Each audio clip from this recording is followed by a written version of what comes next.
Добрый день, меня зовут Александра. Istanbul'da, şimdi İstanbul'da yaşıyorum. 我说中文，因为我在中国上海同济大学读了硕士。Parlo italiano perché mio marito è italiano. Je suis très heureuse d'être ici aujourd'hui. Merci beaucoup à Hakim. Welcome back to Evolve. Today we have Alexandra, who is a polyglot, who's going to be speaking to us today about how she learned multiple languages. So, Alexandra, former colleague of mine, that's how we know each other. So, how many languages do you actually speak? Hello, everyone, and thanks, Hakim, for this kind invitation. Happy to be here today. So, Russian is my mother tongue. English and Chinese my working languages, so I'm quite confident. And Italian and French I also speak well, but with some limitations, let's say. And just 3 months ago, I started to study Turkish. So this is my set of languages. Oh, wow. Marhaba, nasılsın? Merhaba, nasılsın? Ben de iyiyim. Amazing. Yeah, my Turkish is very limited as well. Even though everyone thinks I'm Turkish when they meet me for the first time. You could But be. could we hear some of those languages? Could you do an introduction in the different languages that you speak? Sure. Добрый день, меня зовут Александра. Русский мой родной язык, поэтому мне проще всего говорить на русском. Очень приятно быть в этом выпуске и надеюсь на интересную дискуссию. Bonjour à tous, je m'appelle Alexandra. Je suis très heureuse d'être ici aujourd'hui. Merci beaucoup à Hakim. Ciao ragazzi, mi chiamo Alexandra. Parlo italiano perché mio marito è italiano e ho cominciato a studiare italiano per comunicare con la famiglia di mio marito, con i suoi amici, e per me italiano è una lingua bellissima. 大家好，我叫 Alexandra，我是从俄罗斯来的，我说中文，因为我在中国上海同济大学读了硕士。现在我住在土耳其，可是今年我要去中国看看朋友和吃中国菜。Merhaba, nasılsınız? Benim adım Alexandra. İstanbul'da, şimdi İstanbul'da yaşıyorum. Türkçe çok iyi konuşamıyorum ama şimdi çalışıyorum. Teşekkürler. Görüşürüz. That çok teşekkür ederim. This is my brain now has been trying to understand as much as I can, but I didn't know. So your husband is Italian? Correct, yes. Okay, amazing. Wow, so that's a lot of different languages going on. And I'm sure that someone clicking on this is the question they want to know, okay, is I want to be like that. Whatever their mother tongue is, I would love to be able to speak multiple languages, communicate, or maybe for work. Do you have any specific tips or approaches that you used or that you would advise someone to use to get to where you've achieved today? No, thanks for the question. This is something I also asked myself from time to time when I feel stuck with the languages, because it's also part of the process, I think.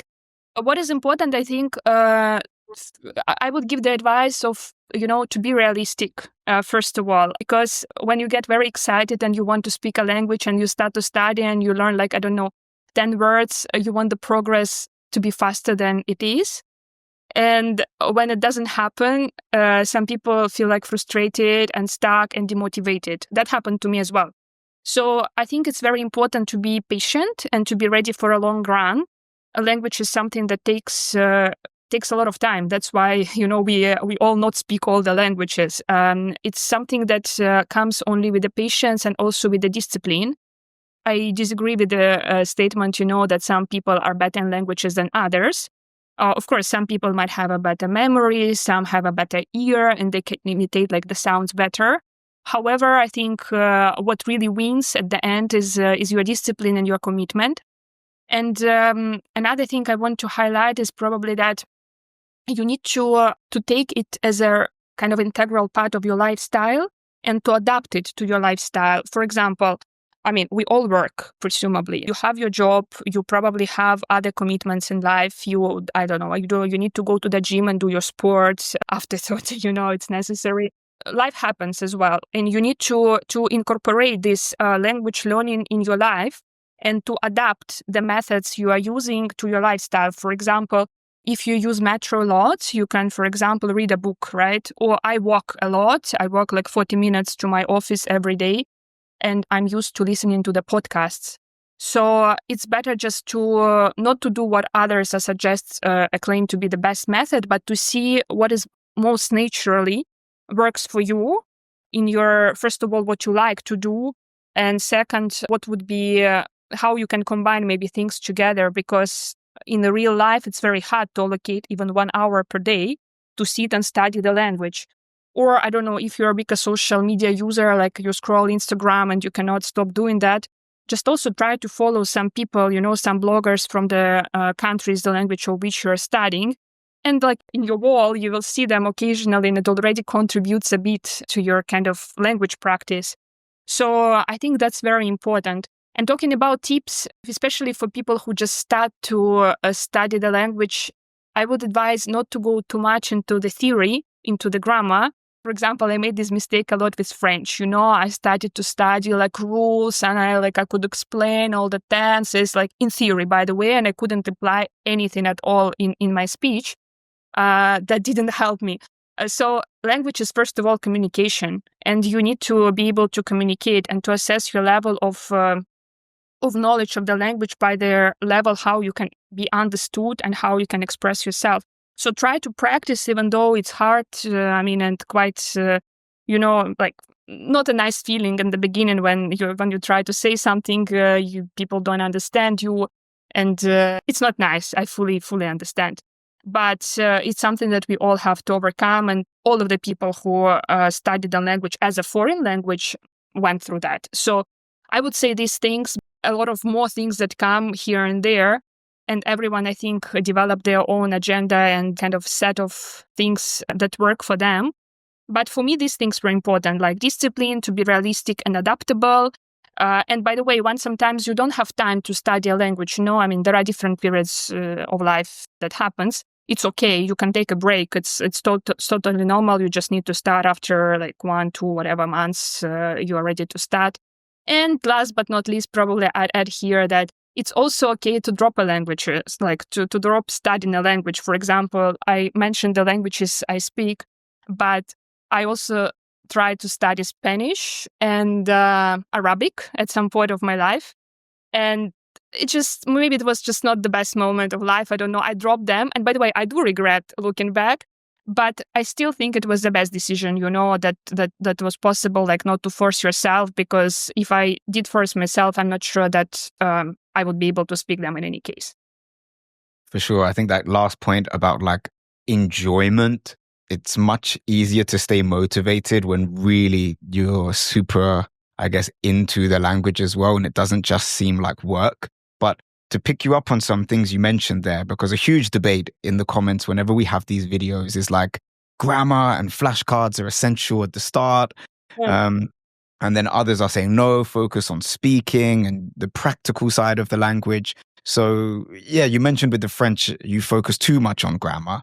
But for you, how important is I guess, sitting at home, studying the grammar, that side of the language for you? Well, I had different experiences. For example, with Italian, I started to study it with an Italian teacher who was very good, in making me talk. And I started to talk to the certain level, but then I couldn't move further because I lacked the grammar rules. And she also couldn't explain me them very well. So then I had to switch the teacher, and I started to have my classes actually with a Russian teacher who speaks Italian, who teaches Italian. And that helped me to understand the rules better, because it's a person from with the same mother tongue as myself. And so she's using the same connections, that are more clear for myself. With the French, it happened a different way. I started with a Russian school who was teaching French. I learned a lot of how to do passé composé and all of this, and imparfait and all of that. But then, do I really can use all of these tenses and rules and all of this? I was stuck. I was not able to speak at all. So when I went to and I lived in Paris back in time, and with all this grammar set, when I went to the closest boulangerie, and I couldn't make a very basic conversation with the person who lived there, I realized that something's going wrong. And then I switched the strategy. I started to study with a teacher who is native French teacher and who started to speak with me a lot, and it helped. So that was just two different kind of ways of going through that. So I think grammar is a part of the language. You cannot avoid that, but you cannot focus only on grammar, and you cannot only focus on speaking. It's always a balance. It's always a combination. And one of also the tips that probably I should have mentioned earlier, probably to change your learning methods. It's okay to change the teacher after some time because everyone has a different approach and focus. It's okay not even to have a teacher for a bit if you think you're like, okay, like just watching videos or reading the stuff and etc. Or you have like, I don't know, friends who you can practice with. It's just, you feel it by yourself, but definitely you cannot just sink in the grammar rules because you have to apply them in the practice. That's how it works. Yeah, excellent. I really want to just build on what you said about having the native speaker, for example, in Italian, straight away you got to grips with some of the actual practical language terms. You could introduce yourself and probably order a croissant or some pizza. Yeah. But then the heavy kind of grammar side, you weren't able to, I guess, interact with people. I think that based on what you've said and my own experiences, if you can have a combined approach of both of those, where you get the kind of heavy lifting and understand passé composé and all the tenses, that stuff, in my opinion, is not the most fun side of the language, but it's fundamental. However, all of that without the flair, the accent, the native expressions, and just being able to speak, one or the other for me just doesn't suffice. And I think I like how you outlined that both of those were important in your journey. And I guess with a language like Chinese, which is completely different to any of the European languages, and I'm imagining pretty different to your mother tongue Russian as well, how did you get to fluency in Chinese? Well, Chinese, I had a slightly different story with both Chinese and English because my first degree I obtained, it was a linguistic university. So I studied these two languages kind of professionally. And it was my main job in my life at that point of the time to study the languages and other subjects. So it's a complicated language. It requires a lot of time, but I was lucky in the sense that I had kind of a full-time job focusing on that, studying that. I don't remember now, but I think I had like 10 hours or maybe more per week of each language. So it was hard. It's really hard language. I cannot deny that even after so many years passed. But Chinese, I mean, it's an interesting language because there are different aspects of the language, right? Like from the grammatical perspective, Chinese is the easiest language I've ever studied. Like, so grammar is really simple. There are no tenses, there are no genders, there are no even like plural or singular forms. So it's very straightforward, and the structure of the sentence is very strict. You cannot be flexible on that. But however, writing and speaking and listening, of course, is a challenge. And I remember myself when I was in the university, I spent hours and hours writing these like characters, and it was like endless process. It was for me like a meditation, but I enjoyed that. I enjoyed that fully. And I agree with you, like with your point that you mentioned at the beginning, that what matters is the motivation and how much you're liking this. Not because like, oh, it's cool to speak Chinese, or I don't know, you will find the job of your dream if you learn Chinese. That's not strong enough. You really need to enjoy the process, which I did, and which really helped me to go through that. And of course, with the time nowadays, looking back, I don't know as many characters as I used to. I mean, it's just time passes. It's a natural process. But if I want to, let's say, recap and to go back, I still have to sit down and to write them one by one for hours. There is no other way. There is no other way to study them and to manage to learn them. So Chinese is something that requires a lot of patience, extremely, like much more than any other languages. But also the good part with the Chinese, since it's so hard and you spend so much like mental capacity on that, you also don't forget it too easily. For example, I left China already for like, I don't remember, like 7 years ago, and I don't use Chinese a lot in my daily life at all. But I'm still, anytime I need to switch into Chinese, very easy. So I don't have, like mental kind of fire there. So Chinese is a language which really stuck in your head, but to make it stuck, it's a big effort. It's a lot of time.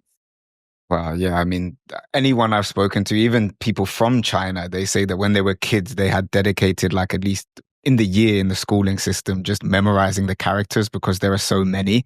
Mm. Um, but that's the part inside of the classroom. I'm wondering, like, in terms of the non-academic side of learning Chinese, did you consume any Chinese media or meet up with Chinese people for language exchange? Like, how was the like non-academic side of the language for you? Well, for me, with the Chinese specifically, I mean, each language has its own story, but with the Chinese, what helped me a lot that I started to work with Chinese very fast. So I spent 2 years of learning Chinese and having like a certain level where I would be confident to speak, not the best, but still somehow, let's say. And then I started to work as an interpreter, for the Chinese. Back in time, I was living in Moscow, and there were a lot of like Chinese businessmen, people who were coming for some like business talks, exhibitions, and all of these kind of things. And they needed someone who could simply interpret. And back in time, I mean, now like Chinese is, I think, even in Russia, I don't know about other countries, but very common language to study for kids. Even 7 years ago, it was not the case, not as much as, and I mean, to be honest, no, I'm a bit lost. Actually, it was like 10 years, like almost 15 years ago Wow. when I studied, in the university. And it was not that common at all. So even someone like myself with a very heavy of average level was needed. And I was studying a lot during the process. When you are working, you are under pressure, much more pressure than just when you're in the classroom, and you have to really pick up very fast. Plus, I was always with the native speakers, with the Chinese people, those who hired me. And I started because in these exhibitions where I used to work, it was always different thematic. So one day it was, I don't know, expo on cars. Second week it's going to be like, I don't know, some another thematical exhibition. So the vocabulary was very diverse. And it helped me a lot. It was a challenge back in time, but I was, young and, ambitious, so whatever. It helped me a lot. I just went directly into practice. I didn't talk too much on the academic or theoretical stage.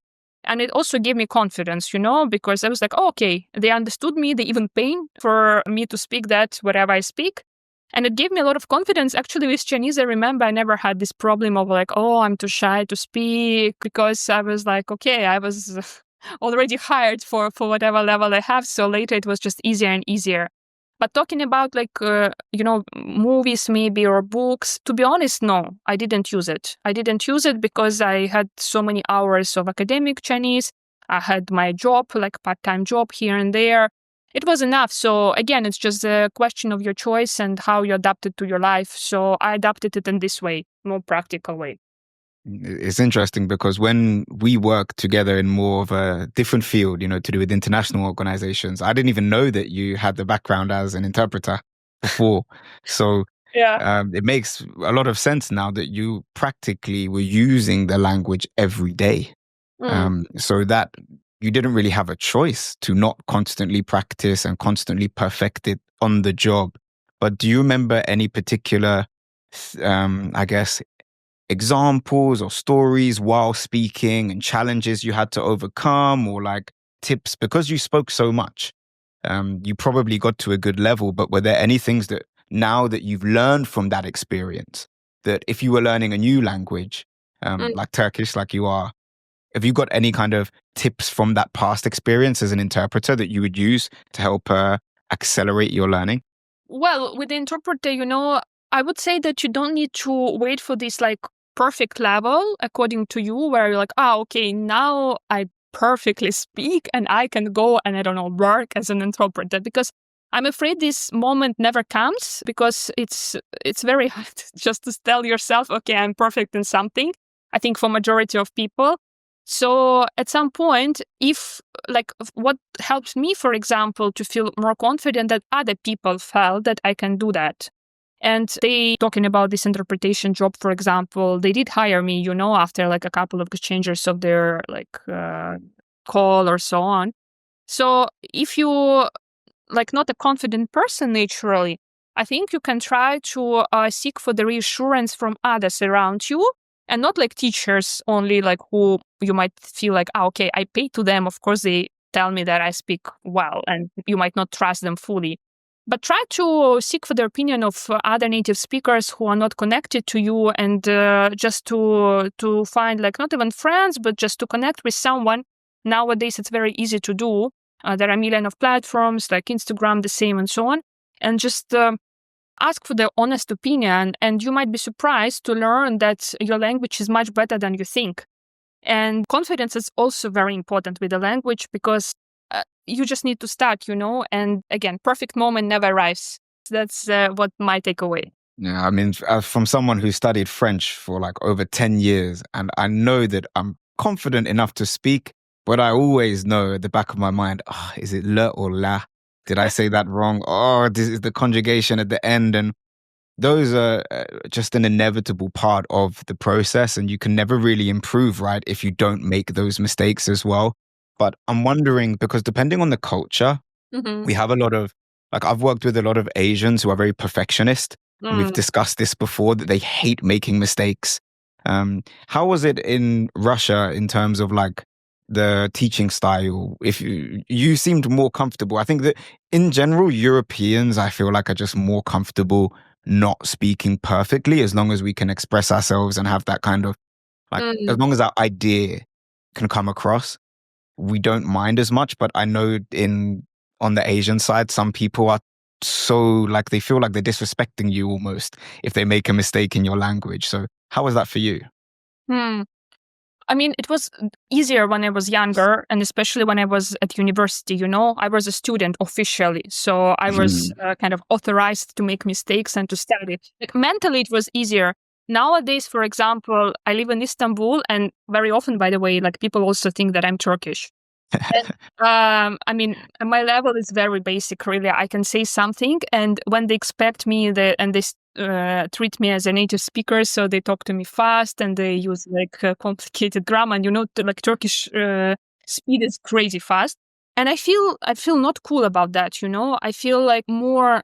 I feel it's more difficult for me to use even whatever I can use, and simply because the expectations are a bit different. At least this is how I feel. Or when I used to live in Paris and I was using not perfect French at all, I also felt a bit embarrassed, and not comfortable. So I would say it's just also the question of self confidence and understanding how to put it correctly. It's all in our head. Absolutely, it's no crime not to speak perfect French or Turkish or whatever language it is, particularly if you're foreigner, you are trying. It's already good enough. But it's just how you see yourself, let's say. But again, from my experience, older I am, harder for me to start something new, because probably I'm already used to the fact that, okay, I'm good in ABC languages. And to challenge yourself and to be again at level 0 with a new language, and to have again this, miserable moments of trying to remember the word which exactly was in your head 5 seconds ago, but completely gone. It's not an easy process. But culturally speaking, I don't know. I mean, you're right. I agree with you that Asian people are usually tougher on themselves and on their performance. But by the way, very encouraging when you speak their language. For example, speak like just, I don't know, ni hao in Chinese. They're like, 你的中文这么好啊. Like, so you speak so well. And you're like, okay, uh, thank you. So it's a bit, but it's actually, I think I found it different in the European languages. So if I say something, I don't know, in Italian or French, people are like, okay, good for you. But you don't. You don't get that many compliments as, for example, from Asians, but it's just my personal experience. But in general, it's just also depends on the person a lot, as everything else, not only on the culture, but on the personal characteristics and, awareness. No, it's I'm laughing a lot because we've discussed this on recent episodes as well, and you've made me think more that, as we said, Asians are tough on themselves, but they're actually really kind and encouraging. Almost, in my opinion, sometimes too encouraging. Like you said, you just greeted them and they're telling you, whoa, your skills are amazing. but they would never say that to themselves if they said hello in English, how are you? So whereas Europeans, they're super like, I'll use the example with French people. They're not very forgiving if you make mistakes in their language as much, I found, which is good if you want to learn, if you can go through that kind of tough love approach, because it forces you to constantly improve. Whereas with Thai people, I mean, we met in Thailand while working in Bangkok. You're going to get so much appreciation. You just ask someone like, oh, bye nai krap? Like, where are you going? Wow, it's incredible, but I don't know. I feel like we need a balance of both, because some days you're going to be demotivated and someone just telling you, oh, that's wrong. It's not this or that. That could really like hurt you. But if we, on our recent episode uploaded with Jared, he said he's a Canadian guy fluent in Filipino. He said for years, Filipinos wouldn't actually correct him because they were almost shy to offend him. So it's a fine line between being encouraged and motivated, but also, yeah, I want to speak the languages I'm learning accurately, but not be so scared at the same time. It's really difficult to hit that like balance, I would say. But it depends. To be honest, from my experience, it really depends on the person. I also got a lot of encouragement and support from French people, from Italian, with my absolutely non-perfect level at all. But I also experienced, because my husband, as we mentioned, he's Italian and he speaks Russian. He's studying Russian, but it's a hard language as well. So every time we go to Russia and he's speaking there, I mean, of course, he has, a different speed and some pronunciation, let's say, sometimes not perfect. And I found like Russian people are not very encouraging. So they're like, and if they don't understand, they don't make an effort to understand. This is at least what I noticed. And they're a bit like, and he's trying again. And they're like, sometimes, again, depends on the people. But we entered a couple of the situations where communication didn't happen, let's say, because of this reason. Yeah, it's, I think also we've discussed on other episodes that how you look can actually affect things as well, because if some people assume just by how you look that you should speak the language, sometimes their brain doesn't calculate that, oh, this person's a native speaker, like you said, and I should cut him some slack, slow it down a bit. Whereas if you are somewhere where it's very uncommon for someone who looks like you to speak the language, like for example in Thailand, I feel like they're going to give more patience. Like for example, Turkish people with me, as soon as I say, marhaba nasılsın abi, when I try and tell them, no, I'm actually British, their brain is already like at 200 miles an hour. Just, oh, here's another Turk. Yeah. But before we move on to like how languages have changed your life, I just want to ask you, are there any more kind of tips you have maybe to maintaining your language as well? Because we've spoken about how you got there, the hard work, but then, okay, you're at the top of the mountain now, but how do you stay at the peak? How do you ensure that your skills don't dip? That's very challenging, especially more languages you speak, right? More time and efforts you need to maintain all of these languages. So with some languages, it's easier. For example, English, I work in English, so it doesn't require any extra effort, let's say. With the Chinese, I don't study it and I don't work in Chinese and I don't have Chinese friends at the moment. But sometimes, for example, I can listen to the podcasts and I can watch some news. Like news, it's something I'm interested in. And so sometimes I can just switch in the original language, whatever is about China, but what, like, for example, Chinese press is talking about that. I can't say that I do it very regularly. And of course, it affects my level of Chinese. But I also know that once I decide to improve the situation, I'll just focus and do it. I'm not a big fan of like this kind of strategy of doing things in parallel, all of these languages, learning Turkish from zero, maintaining Chinese here somewhere, like this second posé with French. It's just like not realistic. I mean, I have other things to do in life, and I'm not a linguist by my professional job. So whenever I see an opportunity, some piece of news or some exchange in the comments in the social media, I look at that and it helps. As my Italian teacher, for example, my current Italian teacher advised me, she's saying you need to have at least 5 minutes only per day of language exposure. And that's already good enough. You don't have to aim to sit 3 hours and to read a book. So I wouldn't be too tough on myself on that. If it happens, amazing, because also there are so many, like now, all these sources with all the languages are everywhere. You are hearing, like, you walk in Istiklal in Istanbul, you hear a group of Chinese tourists passing by, and you can already pick up, oh, okay, you realize you understood that. Or like French people, like, I don't know, buying something you already understood. And by the way, it's a good practice. You know, your brain switching here and there. Or if you have time, of course, it's amazing if you can allocate a bit more effort, but I don't add a lot of pressure on me on that, let's say. No, I like what your Italian teacher said, because 5 minutes to a lot of people doesn't sound like a lot, but because you've put that time in before to get to that level, I would say that if 5 minutes once a year will probably do nothing. But if at the end of each day, you listen to a small YouTube video, or like sometimes I watch food reviews in French. That's like my habit. If I'm alone and I'm on the move and I get some lunch, I'll just put on this like French food reviewer and I'm I'm alone, but I feel like I'm eating with them, and it just keeps the French ticking in your brain. Minimal effort. But if it's a routine, like you mentioned, a discipline at the start, I would say it's a lot easier to maintain that. Even if it's just a YouTube video, with time, those 5 minutes will definitely add up into your, I guess, mental bank where the language stays. So, okay, we've spoken about the language learning process.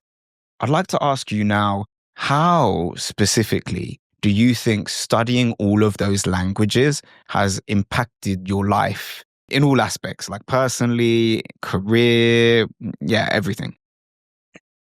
Well, like for each language, I had a different reason why I studied that. And initially, when I studied in the university Chinese and English, honestly, I didn't plan to study more languages. I was like, okay, it's good enough. I mean, I know how hard it is. And I was like, probably I would like to focus on something else in life rather than to always like studying and maintaining the language, because it's a lot of effort. So that two languages I learned from more kind of, let's say, professional purpose, because I plan to work with those languages, and actually I did. And how it helped me, like these two languages, I mean, enormously. First of all, because English, it's the language I use mostly, more than Russian, definitely. All my jobs I had were always in English. All the interviews I had in my life were always in English. So this is the language I use mostly. Chinese helped me a lot, because I remember when I finished in Moscow, I went to study master's. I did my master's in China. And I got a Chinese scholarship, government scholarship, to have this degree. And one of the requirements was to have a very high level of Chinese. I had to pass like certain examination for that. And I mean, I got it and I passed. I got this scholarship. I did my master's there, and it opened up a new completely doors for me. And looking back, I'm more than grateful for that opportunity. Other languages, more kind of for the personal side. Italian, as I mentioned, I started because of my husband, and I have very personal motivation. I don't think I'm going to use it anyhow, like in my professional life, but who knows? You never know. That's a language I like. That's a language I want to speak very well because of the family and the side of my husband. French, I didn't plan to study it at all because it always looked very complicated for me. I started to study it when I moved to Paris. And, it was very hard for me to live in Paris without French, like really hard. My husband is fluent in French, and I was very dependent on him back in time. Whatever to do in Paris, like to go to the hospital or to talk to any kind of services, to solve a minimal problem, you have to be able to speak French. And I didn't like to be dependent. So I started to do that. And it just helped me a lot to feel more comfortable and to enjoy my life in Paris and in France generally way more. And I developed kind of a passion about French. That's why I keep continued like doing that. Again, not for professional reasons, but more for personal fun and just enjoyment. I really like French, these kind of complexities of the language and grammar and so on. It's like very logical for me, and I do enjoy the process. And Turkish, I started to study it again, of course, when I moved to Istanbul. And frankly, I mean, in Istanbul, it's quite an international city and people do speak English. And if you want to live without any Turkish in Istanbul, you're perfectly fine. But looking back, actually, about our times living in Thailand, whether I regret that I didn't pick up some Thai, yes, I do. Even if it didn't have this mega objective in my life, I would like to be able to have a basic conversation, and I see it as a missed opportunity. And that's why I decided, okay, I don't know for how long I'm in Istanbul. I'm here for work, and I don't know when I move next time.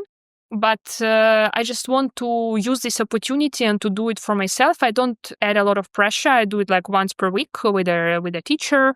And of course, I live here, so I can hear and see a lot of things in Turkish. I don't know where it brings me to, and you never know until it happens. But definitely a language is a hidden opportunity, which might lead you to something you don't even think about at the moment. So I study a bunch of languages for myself, but I don't exclude the opportunity that it might open up a new doors for me in the future. Sure. Yeah, it's one of those things that you're already studying so many, and then you're in Turkey now, and you don't need it. And it was exactly the same for me in Bangkok. Like for the first year, it was so international in Thailand that I thought, my brain's already full of French and Spanish and whatever. But because of COVID, I was forced into a Thai environment, and then actually thought, okay, let me study this. And just that little extra bit of effort transformed I guess I would say my whole life, because I started to understand the cultural side of Thai people and connect with them on a deeper level. And being able to maintain that now, even in England, when I meet Thai people, I would say is so valuable that at the start, for the first year, I just was like, I don't know how long I'm going to be in Thailand. It's a nice language, but it's too hard. So I'm glad that now with Turkish, who knows how that's going to impact you in the future. You might get into some Turkish series or music or whatever. Who knows? I know some people like these Turkish dramas. I haven't watched any yet. So yeah, it does take a lot of effort though, for sure. It's definitely not, I would say the effort at the start just to commit is probably even harder than actually once you've got the routine and you're doing it every day. But it's, as you said, most people they've got a busy schedule. Implementing and integrating it into a routine is not something that happens by accident at all. I would say, it does take that effort at the start for sure. Absolutely. No, I agree. And like the Turkish, apart from just being in this country and kind of being able to speak a bit of this, I don't have this ambitious objective of being fluent. I understand that it probably requires a different effort that I'm doing at the moment. But Turkish, since you speak a bit, you probably studied it, and you probably know that the grammar is very interesting. It's very different from other languages that I've ever spoke or had a chance to study. The way they construct and build their sentence, and the way they think, and like even, I don't know, the negative when you want to say something like I don't, they put it like not before or after, like French, right, with the power, like majority of the language do it before. They put in the middle of the word. And that's quite interesting. It just opens up the new logic for you. And you're like, okay, this is how you express yourself. You never experienced this way of expressing your thoughts. And that's I found fascinating. I like Turkish. I will definitely continue studying that further as long as I can.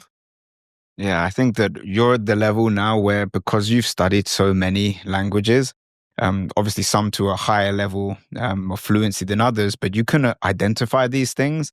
And I think once you start, like I can hear from your voice, you start to get that passion about deconstructing the languages. It becomes a lot more, I would say, fun, to use your word. The root words of a lot of Urdu, that is the language of Pakistan, and I have some family from Pakistan as well. You start to realize this word that we say in Pakistan actually comes from this Turkish word. They have words like dushman, which means enemy, dost, which means friend. I don't know if that's another Central Asian language or not, but there's so many. Kismet, we say, which means like destiny.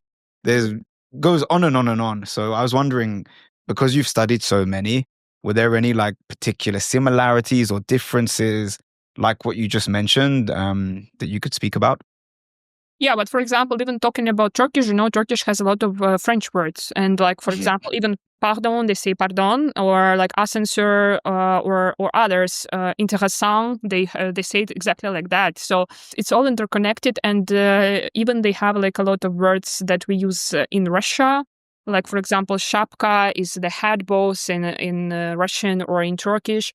They have a lot of Arabic words. For example, they use araba for the car, or others. Like it's all interconnected, and if you're able to speak other languages, you definitely like pick it up and interconnect, and it's interesting, like logical games here. Talking about similarities and differences, I mean, definitely out of the languages I speak, Chinese would stand out. And that's kind of the difficult part of Chinese language, because you really cannot fake it, with just trying to imitate the pronunciation. How sometimes you can do it, like with the French, for example. You can just take English words and try to say them in the manner, maybe you will be okay. With Chinese, it doesn't work like that. And even like the international words, which are pretty much sound similar in other languages, in Chinese sounds differently. I don't know, we can take the word computer, right? Computer in Russian will be computer. In Chinese, it's niandao. Oh. And, and that's how things are. So Completely different. completely different, yes. So from scratch. There are pros and cons of speaking similar or different languages. Definitely in terms of the pros, you are not mixing them up. What, for example, was very difficult for me when I did, and I still continue to do that, to study both French and Italian. For example, I do the classes of French or Italian, like also now, like once per week of both. And these languages are very similar in many vocabulary, grammar, and there are also very interesting parts where they're very similar, but in some things they're different. So you study one rule in one language and you apply it for another one, but then you realize okay, but here it's not exactly like that, but there are these kind of exceptions that you have to memorize. And that's very hard. For me, it's harder to speak similar languages than completely different ones, because it's all just mess in your head, which you have to somehow pick it up. And, to switch from one to another language which are similar, it's harder than to switch from one to another language which are completely different. Like to switch from Turkish to Chinese is easier, definitely, than to switch from Italian to French. So for me, the difficult part is actually similarities. So similar, like, for example, Roman languages. Definitely. And I can relate with French and Spanish for that. I studied French a little bit longer. So there are times where I just think, I can just translate it into Spanish and it'll make sense. It's going to be the same. But there are these slight differences that people will understand, but then they'll look at you like you're using the wrong verb, because in French, you make an error. But then in Spanish, you commit an error. And in French, you'll say like, as you wish, comme tu veux, or comme vous voulez. And I thought in Spanish, you would use the same tense, como quieres, and when actually it's quieras.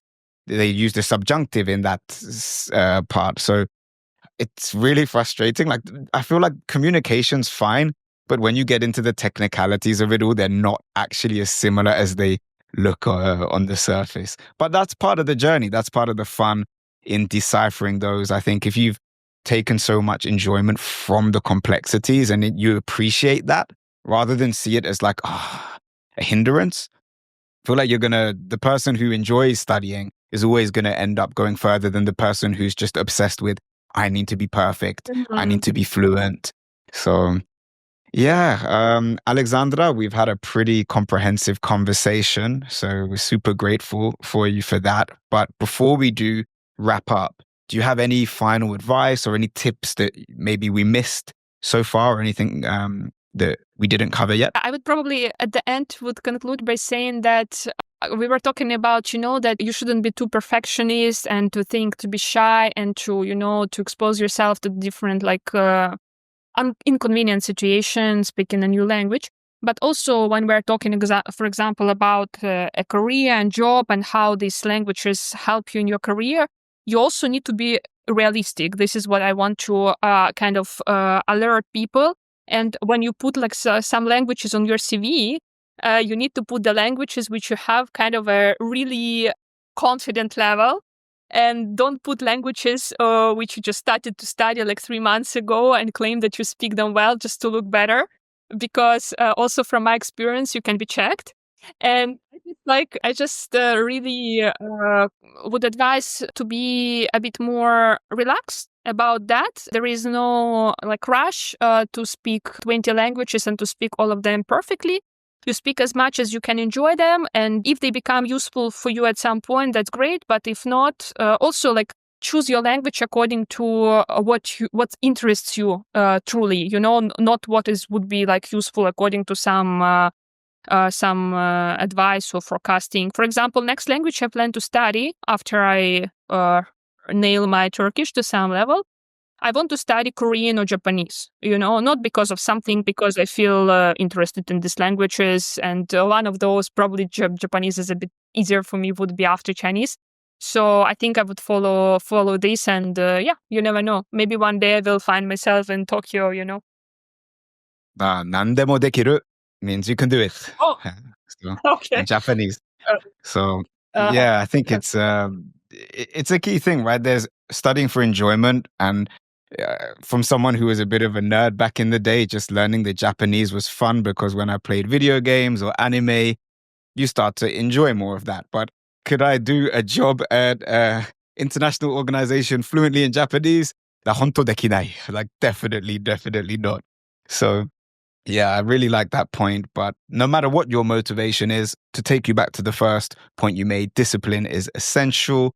I just want then to thank you for really, first of all, to do what you're doing. I think it's very interesting topic. And I'm also belong to these people who are interested in watching the podcasts and videos about, how people succeeded in languages, because it's something I would like to do as well.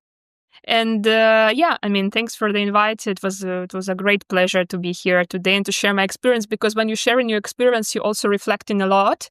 And you're like, oh, okay, actually how it was for me. And, you start to think in the directions you probably didn't think before. Got it. And çok teşekkür ederim. And from everyone watching, teşekkür ederiz. We're really grateful for you sharing your insights to not only learning languages, but maintaining it as well and having the motivation to continue. So, Alexandra, spasiba. Thank you very much. And to the viewers, thank you so much for watching. If you've taken any value from this conversation, please subscribe and let us know in the comments which languages you're studying, why you're studying them, how you're studying them. But until next time, a bientôt. Bientôt.